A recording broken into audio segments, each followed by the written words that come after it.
What's up, motherfuckers? It's the hater once again, growing this channel one subscriber at a time. We're all the way up to 4. One day, you motherfucks are gonna look back at videos like this one and think to yourselves, wow, this guy had 4 subscribers at one point, and look at him now. He's got 6. You understand me? But maybe one day I'll have a few more than that. Anyways, this video we're gonna talk about Aew Dark episode 2. A lot to talk about, even though the show was relatively short. A lot to talk about, in my opinion. I'm going to start off by saying that this episode of Aew Dark, for those of you that don't know or just don't understand, these are the dark matches that are filmed before Aew Dynamite is shown live. So basically, these are matches that happened last week, and then they edit highlights and packages and things like that to catch people up. But this is kind of cool because a lot of companies never really show their dark matches, or they would put them on like Velocity and it would just be a bunch of jobbers. So here, I mean, AEW is full of jobbers. Everybody knows how I feel about that. But the facts do remain that they do put their what they consider their big stars on these dark matches, which is kind of cool because they could easily save some of these matches for the weekly TV show, but they don't.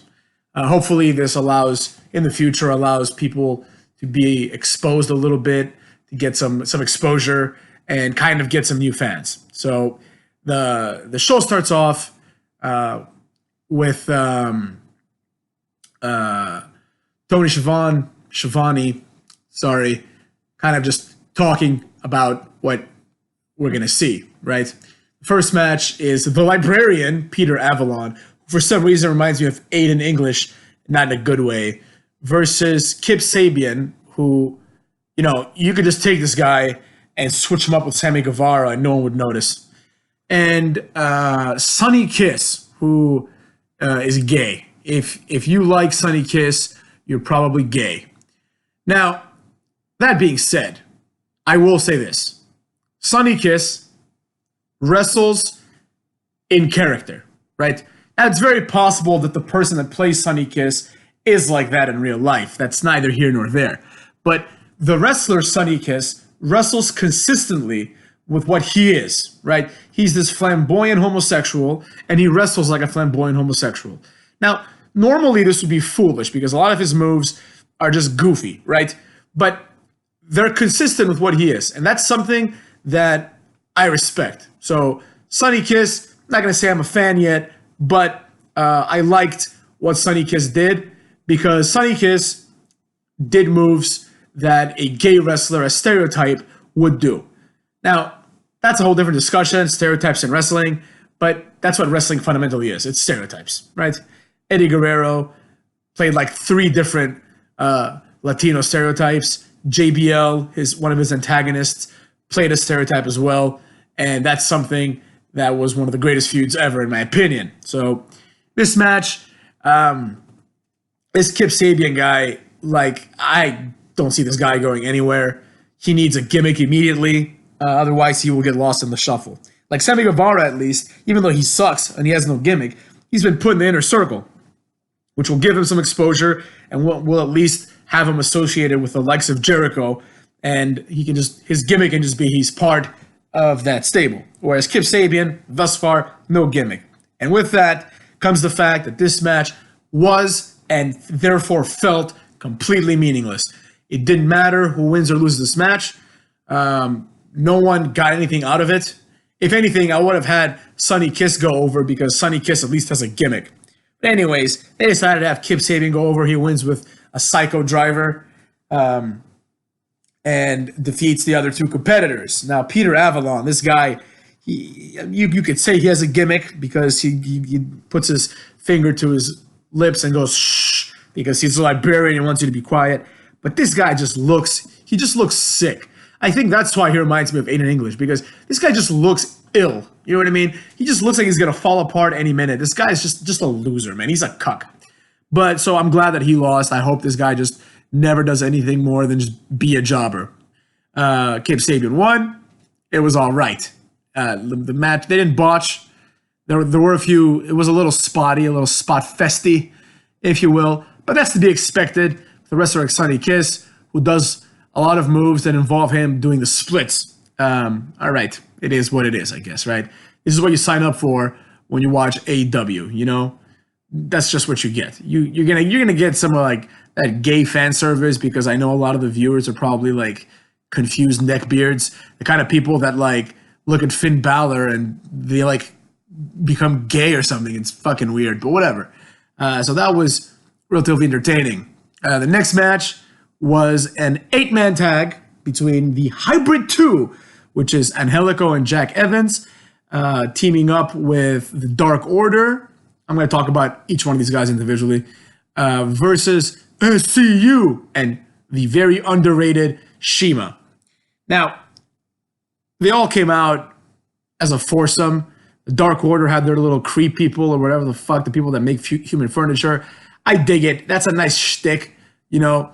The only problem with Dark Order is that the fat guy is too fat, and the not fat guy is just, he just doesn't look like an intimidating guy. He's got the little war face paint thing going, and, you know, he's not like, you know, if you saw him in the streets, maybe you wouldn't think this guy's like a tiny dude or anything like that.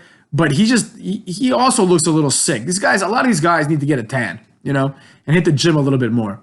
But at some point in the match, I'm going a little bit ahead here, JR says that his notes say that Evil Uno, which is the fat guy from Dark Order, apparently weighs 220 pounds, which, of course, is ridiculous, because this guy is at least 260. The only way this guy is 220 is if he has no muscle whatsoever, which is possible, because despite the fact that he's one of the bigger guys AEW has, this guy doesn't even do any like lifting moves. He does like a bunch of pump kicks and like this weird STO thing. Nothing like this guy, he could be something if he lost a little bit of weight and was just like a big, strong guy, you know, like kind of like Machine from 8mm, for anyone that's seen that. You know, where like he's like this, not like super strong looking guy, but he's just intimidating by his presence, you know. But this guy doesn't have presence, and his name is Evil Uno. So that's all I got to say about that jerk off. Then we got Stu Grayson, I think his name is. I already said enough about him. I think he needs to like get rid of the paint, get a gimmick of some sort that kind of like puts him in Dark Order sensically, where he's not just a guy that hangs out with a creep. He needs to be a creep as well. So, and, you know, he needs to, like, get a tan and, you know, do some bench press, if you ask me. Then we have, what's his face? Angelico. This guy, you know, he's athletic and he's tall, so that's a good combination. There could be something said about that. But the fact remains that he just has this douchebag look. He reminds me of Chris Sabin, except, like, because he's so tall, he's, like, disproportionately like weird looking, you know, and his partner Jack Evans is short. And when he came out, he looked at the camera and he did this thing, like he did this like look at my pretty face type taunt, right? And he just looks like a troll. He looks like a retarded Neville. And the worst part is, I don't even think this is part of his gimmick per se. I really genuinely believe that this guy is one of those few wrestlers that actually believe they're hot shit. You know, like a Juventud Guerrero, Juventud Guerrera, I should say, or like Austin Aries, you know, or like Austin Aries and TNA, wherever the fuck he ended up. He cut that like 10-minute promo about like, oh, he's had ups and downs, and fans started booing him because no one can resonate with Austin Aries. He's just a douchebag, and not like the cool kind of douchebags, like Stone Cold's a douchebag, but he's cool. Austin Aries just sucks. He's just a dude. He's like an opening act who thinks he should be like wrestling John Cena or something, you know? He's lucky to even have jobbed in Neville at the pre-show at WrestleMania. But that's neither here nor there. That should be its own separate rant. Why Austin Aries sucks. One of the worst wrestlers of all time, in my opinion. And this is what I thought when Jack Evans came out. He has that like demeanor of like, he thinks that he's like the best guy there or something, you know? And needless to say, he's not. And during the match at some point, he actually did like the final chancery, which I thought was ironic from my point of view, because I just automatically compared him to Austin Aries for all the wrong reasons, and then he goes and does his move. The finish of the match was actually pretty cool. Angelico and Jack Evans do a double low blow kick style right to the balls of who did they pin? One of the SCU guys. And Jack Evans did like a backslide and he bridged into it. That was kind of neat. It was a good way to end the match. Now, Shima's awesome. I have nothing to say about Shima other than he's awesome. Normally I would say he needs a gimmick, but his gimmick is that he's like the owner and founder of like whatever his wrestling company, and that's enough. Like he's just a dude who's from Japan and created a company in China. That's all you need to know about him. That's good enough. Like this guy probably doesn't speak English. He's not going to be cutting any promos, so it's excusable that he doesn't have a gimmick. Then we have SCU. Now, SCU has the worst theme song of all time. It's just some incoherent nonsense, and then like Daniels just says SCU, and the fans like they really weren't behind it. Maybe because it was like one of the first matches of the show. They just weren't behind it. Like they didn't care about SCU, and why should they? You know what I mean? Daniels is like 45. Like to be fair, he hasn't lost a beat. Like this guy's amazing, but Kazarian, same thing. Kazarian just like is a guy that just didn't have it. He wasn't charismatic enough. He tried to do the I'm good looking gimmick. He wasn't good looking enough. In the ring, he's decent, but nothing special. Like if you were, and that's the thing about AEW. If you were to take Kazarian, who I've always kind of liked him, right? If you take Kazarian and you compare him to Kip Sabian, let's say, right? Can we say with confidence that Kazarian is better than Kip Sabian? We really can't, And yeah, so that match ended. It was all right. I did enjoy the fact that SCU and Dark Order are both in the tag team tournament, and SCU is going to be SCU versus Lucha Brothers. Hopefully SCU wins to give this match a bit more meaning so that they can go and wrestle Dark Order, who I think is going to win the tag team belts first. They should at least, because they're undefeated and they have a gimmick, and I don't want to see like Lucha Brothers hold the tag belts, because I presumably the first team that the tag champions feud with, if a heel team wins, it's going to be against the Young Bucks, and if a face team wins, so a face team might win actually, because I expect that the second tag team champions will be LAX, and they will be like the first real champions, like the team that wins the tournament. It's going to have it for a couple of weeks, maybe like a month, and then the other team's going to have a long reign, and that team is probably going to be LAX by virtue of the fact that they're positioned as part of something greater than themselves, and that's the only way really to get these guys over. Because if LAX just stood alone as LAX, eventually it would get stale. So I'm glad that they took that direction with them. That's one thing that surprised me about AEW. They actually have some direction.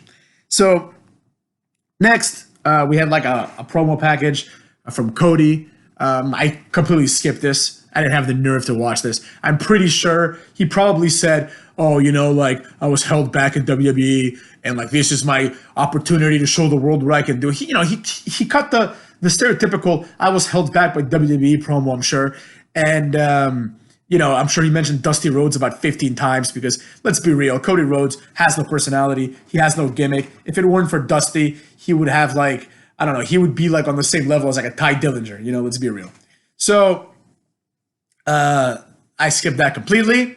And next we had what appeared to be a no disqualification match, maybe a street fight, or, there were no DQs, between Joey Janela, who earned a fan in me today. I dig this guy, man. I used to think he sucked because he's like about 5'5", and he's just flabby, but he earned a fan in me today just by his sheer work ethic.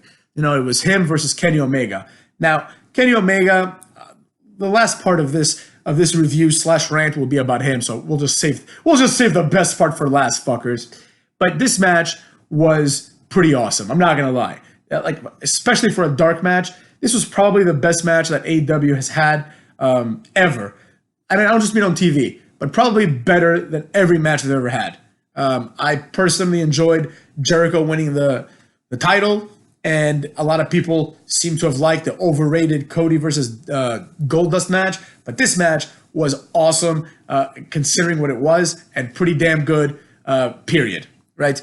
So the one criticism I have in this match is, of course, Kenny Omega. Like, I actually think that Joey Janela is better than Kenny Omega, and I'll explain why. In this match, Kenny Omega did his 4 or 5 moves. Kenny Omega is basically Cena, all right? He's basically AEW's John Cena. This guy gets his ass beat, and in the end, does 3 moves and wins. That was what this match was. Joey Janela did a frog splash off a ladder onto a table, and Kenny Omega rolled out of the way. He did a suplex, like a German suplex, off the steel steps to the outside on Kenny Omega. He took a Snapdragon on the apron. He took 2 other Snapdragons. He took like a V-trigger on the corner with a chair, sandwiched between the corner and his head. And more importantly, he lost the match. Kenny Omega won this match by hitting the one-winged angel on a chair. And to his credit, Kenny Omega hit it perfectly. He actually hit it. He hit it right. Like, Joey Janela just collapsed onto that chair, neck first. It looked brutal. And before that, Kenny Omega threw him onto 4 erect chairs that were back-to-back with each other. So, and 2 of the chairs, out of the 4, 2 of the chairs didn't even move. And I'm pretty sure Janela hit all 4 of them, which means that motherfucker hurt. So anyways, now, the match was great. I'm not going to lie. As much as I dislike Kenny Omega because he's overrated and because of other reasons that I have, the match was good. I can't say the match wasn't good. I was entertained by it. That's what's most important. Considering, let's compare the fact that this match was a dark match and compare this to the main event of Hell in a Cell. Enough said. You know what I mean? And let's compare this to the main event. Maybe not the main event, but the Seth Rollins-Bray Wyatt match that we're going to see at Crown Jewel. I guarantee that this match is going to be better than that one and their first one in Hell in a Cell combined. So I give them props. That was a dark match. You know, it was a long, dark match. It was good. Now, let's get to Kenny Omega. All right? This guy is super overrated. You know, there's nothing really engaging about him. His gimmick is just that, like, you know, I guess he was big in Japan and he's like the best wrestler in the world, which is complete nonsense because he wasn't. But in his, like, let's just start with his Titantron. His Titantron is him walking with a backpack, looking like a tourist at Shibuya Crossing, which for those not in the know, those people that just watch Japanese anime and don't really know anything about Japan itself, it's the busiest intersection in the world. I've been there myself. It's pretty fucking awesome. But the Titantron makes it look as if Kenny Omega is like just a random guy walking there. And that's ironic because of course he is. There's like, I think every time the lights turn green, it's like 2,000 people across or some crazy number like that, right? So of course he's just another guy there. He looks like a total jobber. So why would he stand out? Now, my main issue with Kenny Omega, like I'll give him credit, you know, the moves that he does, the 5 moves that he does, talk about 5 moves of doom. The 5 moves that this cocksucker does, he does well, you know, he does them. Except for the, you know, any kind of variation of the running knee, that just looks stupid. And the opponent doesn't sell it, so that's why it looks stupid. But you can't say that he doesn't do the moves well, and you can't say that he doesn't sell well, and that, you know, he ticks the boxes. The problem with him is that I started counting the number of taunts this guy did, and eventually I gave up because in my head I realized that it's better to count the minutes spent by Kenny Omega doing taunts than it is to count the number of taunts, because the number of taunts easily was over 20.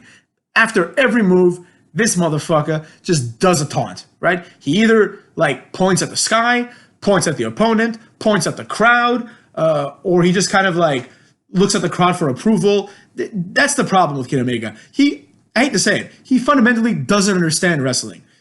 There's a 4th wall in wrestling, right?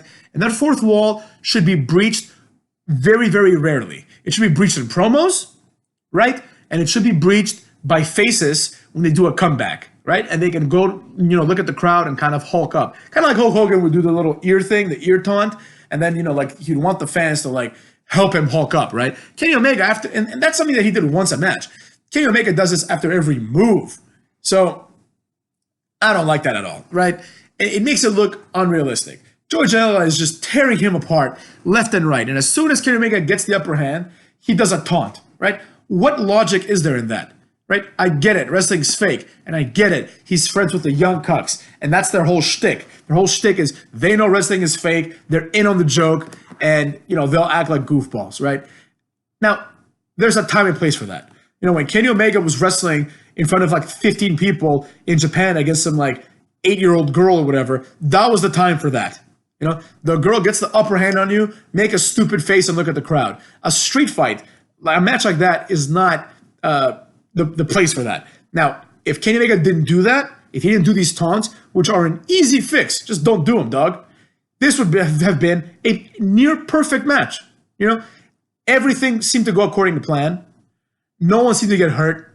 It was entertaining. There were some brutal spots, but it didn't feel spotty. It was overall a good match. The main thing here is Kenny Omega, this asshole. I don't think he's good. Everyone loves him. I don't know why. Whereas Joey Janela, who is, admittedly getting some traction, people are starting to like him. I thought he was a piece of shit. But this guy is putting his body on the line, man. This guy doesn't need to do this for a dark match. But yet he does it, right? This guy has earned a fan in me. And that's all I got to say about that. Kenny Omega, I don't know, man. They need to, the same way that Kofi, that Cody needs to stop this whole, I'm Dusty's son shtick. Kenny Omega needs to stop this, I'm, the best wrestler in the world and I do taunts shtick, right? Give these guys clear, defined gimmicks. It looks like Kenny Omega's gimmick, not gimmick, but his storyline, his persona is going to be that of a guy that's going to start losing a lot, and eventually he's going to win the title. A tired and true wrestling storyline. It looks like they did the same thing with the Young Bucks as well. When as it pertains to the tag titles, they're probably going to be the ones that beat LAX as part of what appears to be an ongoing Inner Circle versus the Elite feud. So that's all I got to say about that. Overall, I have to say I'm impressed. If you ignore this, fuck it. If you ignore last week's episode of AEW Dynamite, and this was the only thing that AEW put out this week, this would still be better than everything that WWE did combined. Now, that's not to say that AEW is better. Let's not get ahead of ourselves, right? We don't know that yet. This was obviously, in my opinion, one of the worst weeks of WWE booking ever, right? And if you take into account last week, easily the worst 2 weeks of all time. You have things like Cain Velasquez. I don't give a rat's ass about Cain Velasquez. This guy's fat. He doesn't seem intimidating. I know he beat Brock Lesnar. That's pretty much all he did, is he beat Brock Lesnar and a few jobbers in UFC. And then when he came back now, he got knocked down in 38 seconds or something by Francis Ngannou, who's a beast. I think in a real fight, Brock Lesnar destroys him. That's neither here nor there. Tyson Fury, he's awesome, but Braun Strowman sucks. So, and there's no reason to believe that Braun Strowman would have any shot against Tyson Fury, because Braun Strowman can't beat Seth Rollins. So why would we believe that the world heavyweight champion of boxing, the number one boxer in the world right now, arguably, or definitely the number one heavyweight, right? Why this guy would have any problems dealing with a guy that can't beat 6'1", 215-pound Rollins? It's just dumb. So, but despite that, this is not a wrestling event. It's not a wrestling match, if you will. It's going to be more of like a gimmicky match. So I don't care about that at all. Nothing else was furthered on WWE. The Fiend is now on SmackDown, so that makes no sense. Everything else was trash. Humberto Carrillo was drafted on Raw. That's all you need to know about that. I talk about how a lot of AEW guys are complete jobbers. Sorry, I'm tired. It's a little late here. A lot of AEW guys are complete jobbers, but let's be real. I can already tell you what Humberto Carrillo is going to do. He's going to be a guy that's happy to be there. He's going to be smiling like a goofball. He's going to win a few matches if he's even on TV. And soon enough, he will start jobbing to better stars like Andrade and people hopefully Lashley, the real stars that they have on Raw. So, and speaking of Andrade, I will say this: my number one complaint, my real number one complaint about that idiot Kenny Omega is if you objectively compare Kenny Omega to Andrade, let's say, right? Can you say with confidence that Kenny Omega is better than Andrade? And if so, how, motherfuckers? How is he better than someone like Andrade? Andrade does 7,000 times more moves, never botches, is more charismatic, has a better look, has a manager, has a pseudo gimmick, right? And has been busting his ass, putting on great matches on NXT and to a degree in WWE and SmackDown, where he was for a long time.